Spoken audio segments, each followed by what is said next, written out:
이번 주는 FOMC가 금리를 결정하는 한 주입니다. 자, 15일과 16일 양일간의 FOMC가 금리를 결정하게 되는데 뭐 깜짝 놀랄 일은 없을 것이다 라는 얘기가 나오고 있기 때문에 대체적으로 0.25%포인트의 금리 인상이 되지 않겠는가 생각되고 있습니다.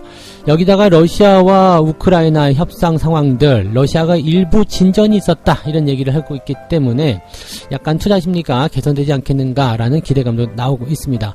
자, 이 금리 인상이 특별하게 벗어나지 않는다라는 부분과 그 다음에 러시아 쪽에서의 어떤 기대감 이런 부분들이 나오게 된다면 시장은 조금 더 상승할 수 있지 않을까 생각합니다. 이 이야기 전달해 드리고요. 자, 새로운 정부가 등장하게 되면서 탈원전에 대한 정책이 전면 폐지가 될 것이다 얘기가 나오고 있습니다. 자, 그래서 원자력 관련주들이 최근에 주가 상승 흐름을 강하게 보이고 있는데 과연 원전 관련주들은 날개를 달 수 있을 것인가, 거기에 대한 이야기들도 같이 전해보도록 하겠습니다. 카카오는 15만원의 공약을 지키게 될 것인가. 자, 정말 많은 투자자들이 가지고 있는 종목 중에 하나가 또 카카오가 아닐까 생각되는데, 자, 카카오의 주가가 계속적으로 좋지 못했었다가 최근에 한 1, 2주 정도 주가가 계속 상승 흐름을 보이고 있죠. 이제 10만원까지의 주가 상승 기대치를 가지고 있는 상황이기 때문에 주가가 이제 그 이상의 어떤 포지션을 보일 수 있을 것인가, 그런 부분들도 이제 관심이 쏠리고 있는 상황입니다. 과연 15만원까지 꾸준하게 올라설 수 있을 것인지 여기에 대한 이야기도 같이 풀어보도록 하겠습니다.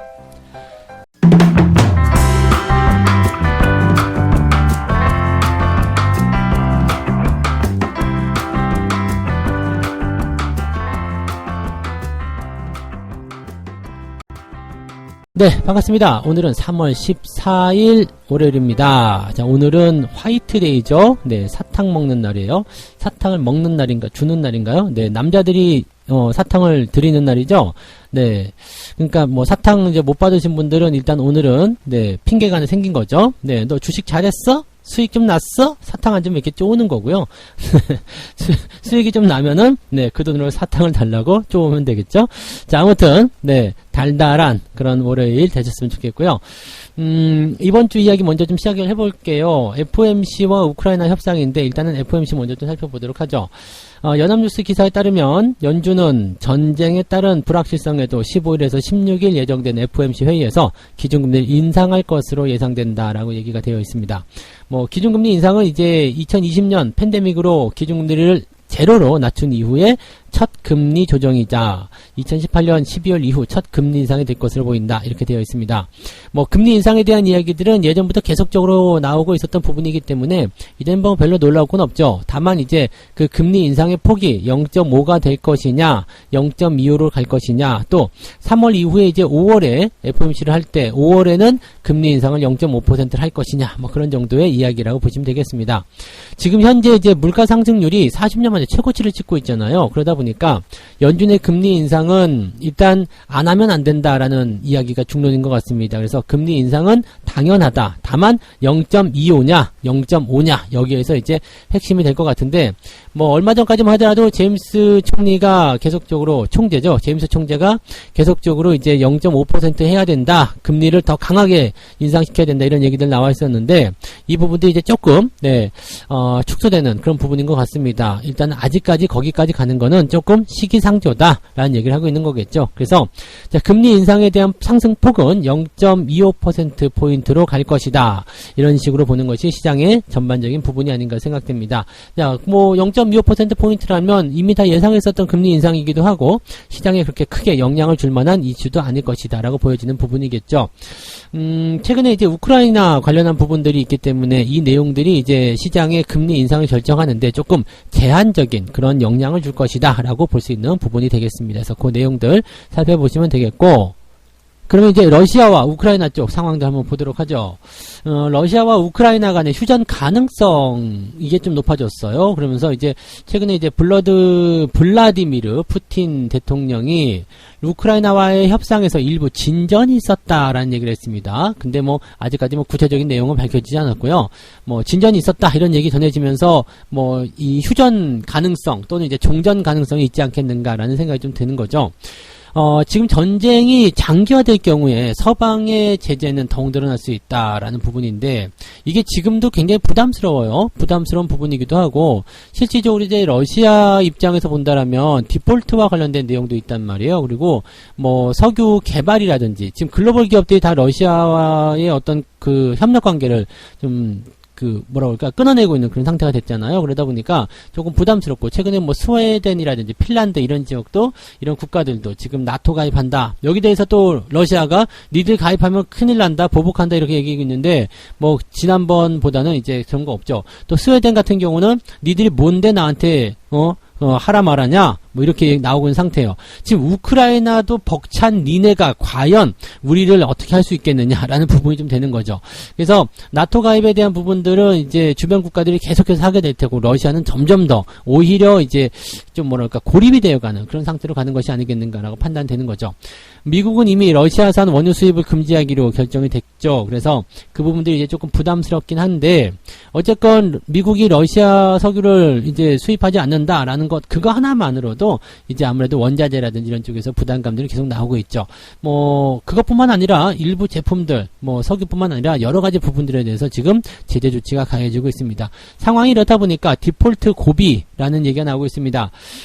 이번 달에만 이미 6억 9,800만 달러, 즉 7억 달러를 상환을 해야 되는데, 이거를 뭐 이제 루블화로 상환할 수도 있다라는 얘기가 있긴 합니다만은, 네, 루블화로 상환한다고 해서 능사는 아니겠죠. 그리고 이런 내용들이 지금 글로벌 투자은행 JP 모간에서는 이제 이번 주 16일 날 디폴트 가능하다라고 얘기가 나왔고, 모간 스탠리에서는 이제 다음 달 이제 15일까지는 디폴트가 유예될 것이라고 되어 있습니다. 왜 다음 달까지로 보는 게 있냐면, 이번 달만 하더라도 어마어마합니다. 지금 16일 날 이제 그 도래하는 것이 이제 1억 7천만 달러, 그다음에 21일, 28일, 31일 이렇게 해가지고 다 합쳐서 원금 이자 다 합쳐가지고요 약 7억 달러 정도가 되는데, 요거 부분에다가 이제 다음 달에도 또 있겠죠. 계속 돌아옵니다. 그래서 이 국채 만기에 대한 부분들이 굉장히 크게 나오고 있기 때문에 러시아가 이제 상당히 그 살기 힘든 그런 구간으로 들어가 있다고 보시면 되겠죠.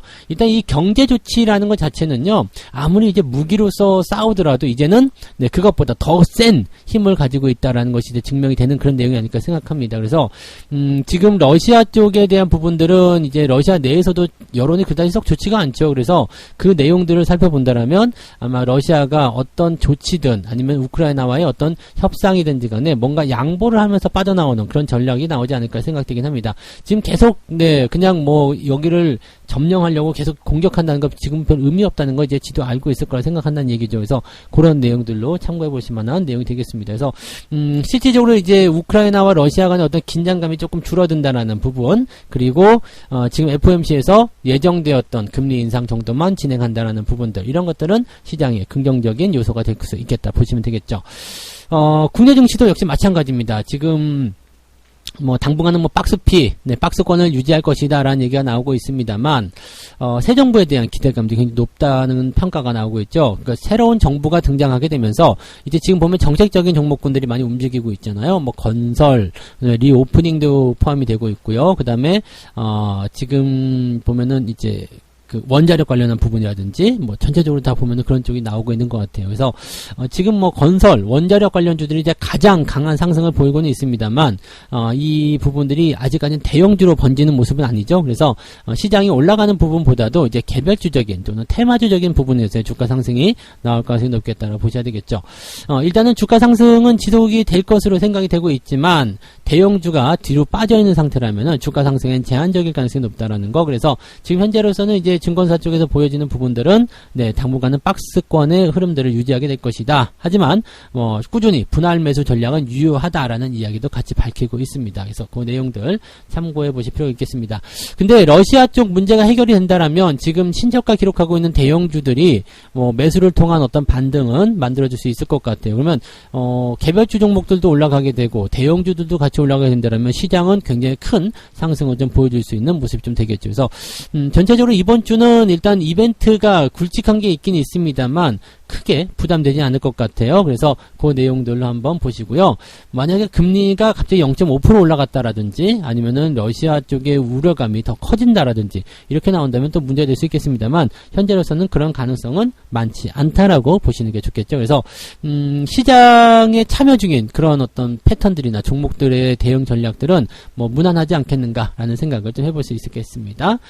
자, 그 다음에 볼만한 재료가 이제 탈원전 정책에 대한 전면 폐지. 매일경제에서 나온 뉴스예요. 네, 윤석열 국민의힘 대선 후보가 대통령에 당선이 되면서 원전주가 다시 들썩이고 있다라고 되어 있습니다. 지금 공약적인 부분들을 계속적으로 얘기했습니다. 탈원전 정책 폐기를 계속해서 약속을 해왔었기 때문에 지금 지난 정부에서 이번 정부라 봐야 되겠죠. 이번 정부에서 이제 그 원전이 굉장히 많이 축소가 됐었는데 그런 부분들이 활기를 띨 것이다 되어 있죠. 이 원자력 관련한 부분들은 종목 진단을 통해서 꾸준하게 언급을 좀 해드리긴 했습니다만 정책적인 이슈들이 있어요. 그래서 정책적인 이슈고 지금 현재 정부에서 정권이 바뀌었기 때문에 아마 이 부분들은 한 180도 뒤집어지는 상황이 벌어지지 않겠는가 생각됩니다. 그래서 뭐 지금 뭐 한신기계라든지 또는 뭐 두산중공업이라든지 이런 원전 관련한 종목군들, 일진파워 이런 종목군들이 상승 흐름을 계속 보였다라는 것도 참고해 보실 필요가 있겠습니다. 그래서 지금 현재 정부에서 추진하고 있었던 이런 탈원전 정책이 백지화되는 것 아니냐 이런 얘기들 나오고 있는 거고 당연히 관심도가 이제 원자력과 관련된 그런 사업을 추진 중에 있는 그런 회사들로 진행되고 있다라고 보시면 되겠죠.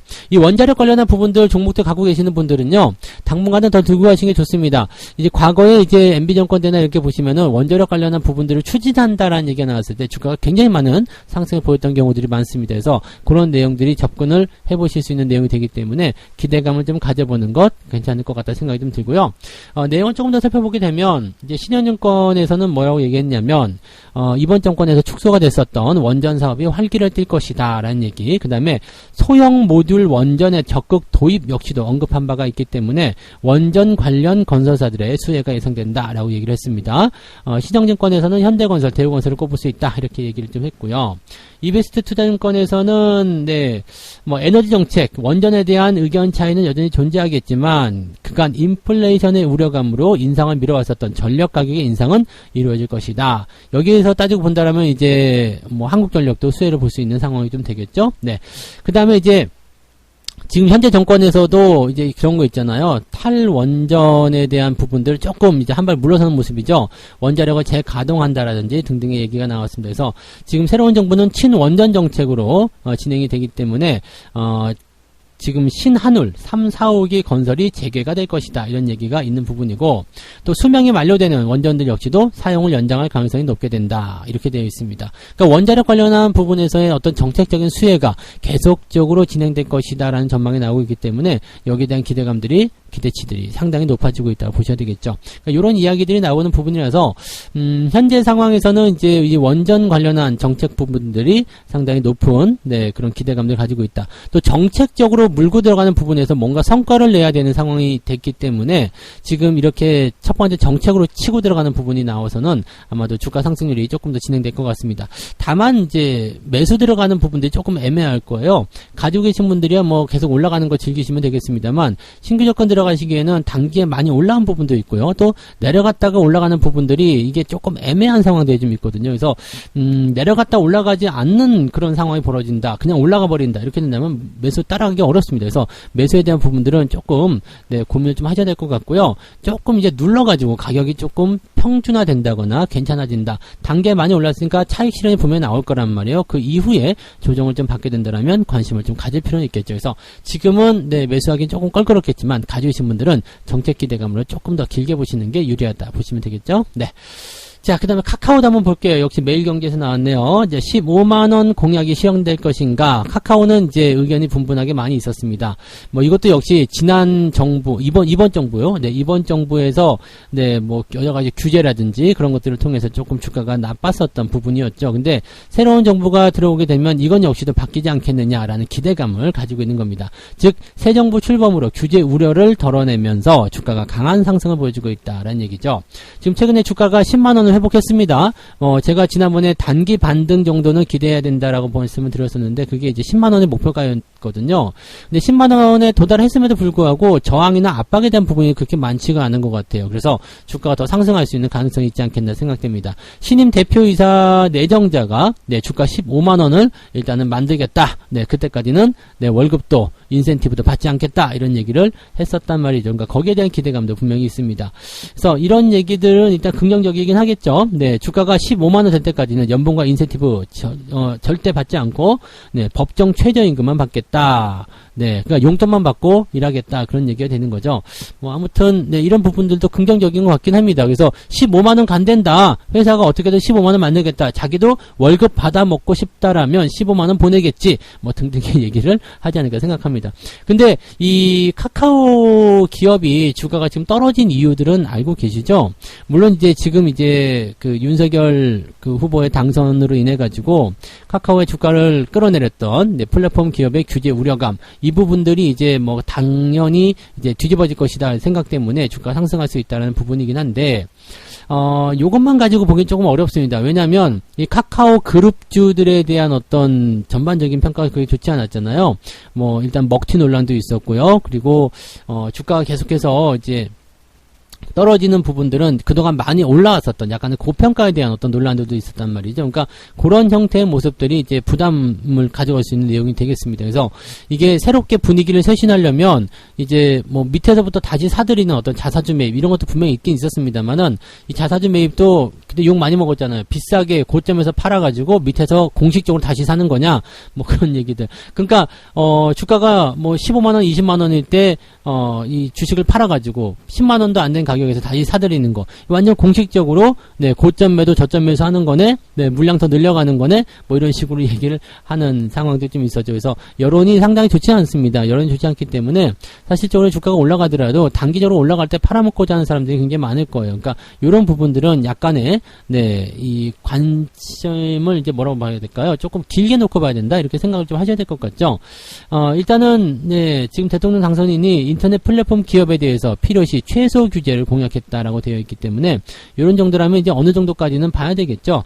디지털 경제의 활성화와 관련된 공약에서 AI 산업 육성, 디지털 플랫폼 정부 육성 등등등에 대한 어떤 정부 차원에서의 어떤 기대치들을 높여놓은 상태입니다. 그래서 일단 악재 요인들이 많이 해소가 되는 상황이라서 주가가 반등할 수도 있겠다 보여지겠습니다만 그동안 많이 올라왔었던 부분들은 부정할 수가 없는 내용입니다. 그래서 단순히 이제 규제라는 부분들이 이제 주가 하락에 어떤 물꼬를 텄다라고 보여지는 부분에다가 이제 좀 비호감적인 어떤 먹튀 이런 것들이 이제 투심을 좀 악화시키는 모습이 좀 있었지만 이것을 쇄신시키려면 일단 주가가 어느 정도 올라가야지만이 되지 않겠나 생각합니다. 왜냐하면 주가가 올라가면 사실 주식시장에서는 다 용서가 되거든요.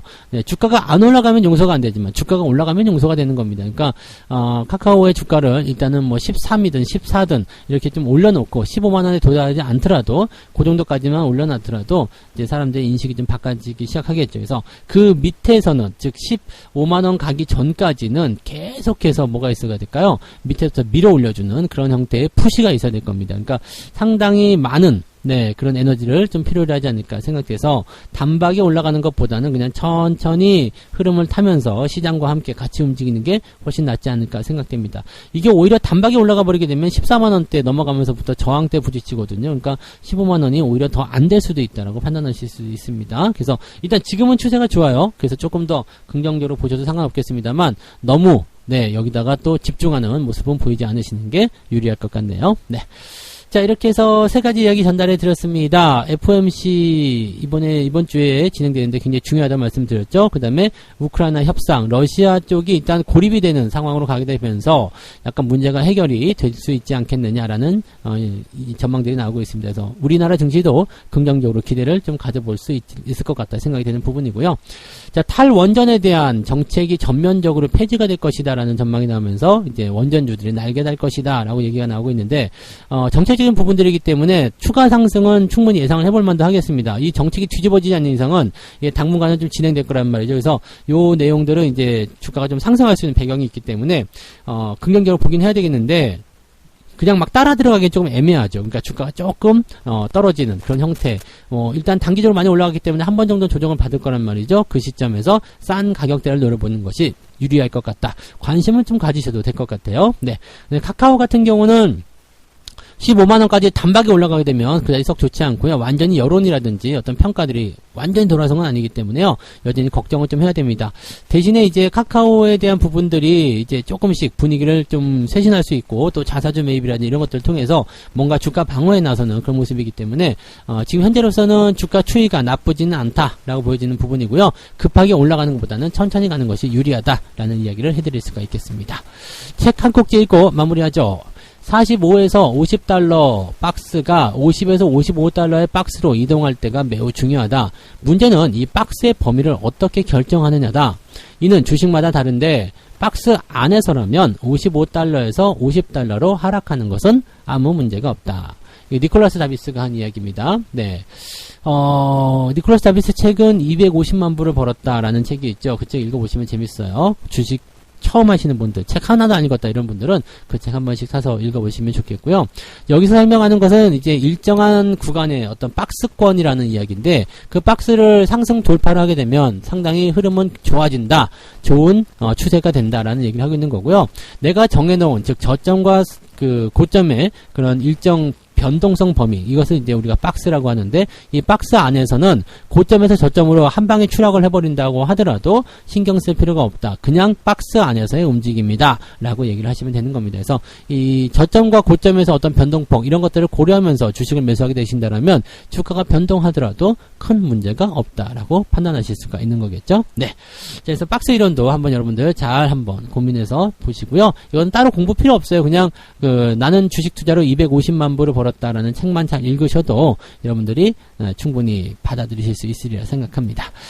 자, 어쨌건 오늘 월요일이지만 아침에는 조금 거래가 주춤하겠죠. 그렇지만 분위기적으로는 이게 오히려 도움이 될 수 있어요. 좋은 분위기 속에서 거래가 별로 없다라면 오히려 주가가 상승하기 좋거든요. 그래서 유럽 증시가 조금 올라갔었던 부분들 그런 것들을 좀 참고해 보면 괜찮을 수도 있지 않을까 생각이 되긴 하겠습니다. 조금 긍정적인 관점으로 이번 주 시작하시기 바라고요. 오늘 월요일이지만 힘내시고 화이팅 하시기 바랍니다. 저는 조금 있다가 무료 방송 진행되죠. 9시부터 무료 방송 진행되니까 그때 또 오셔가지고 또 다른 이야기들 같이 나눠보면 좋겠습니다. 조금 있다가 뵐게요. 고맙습니다.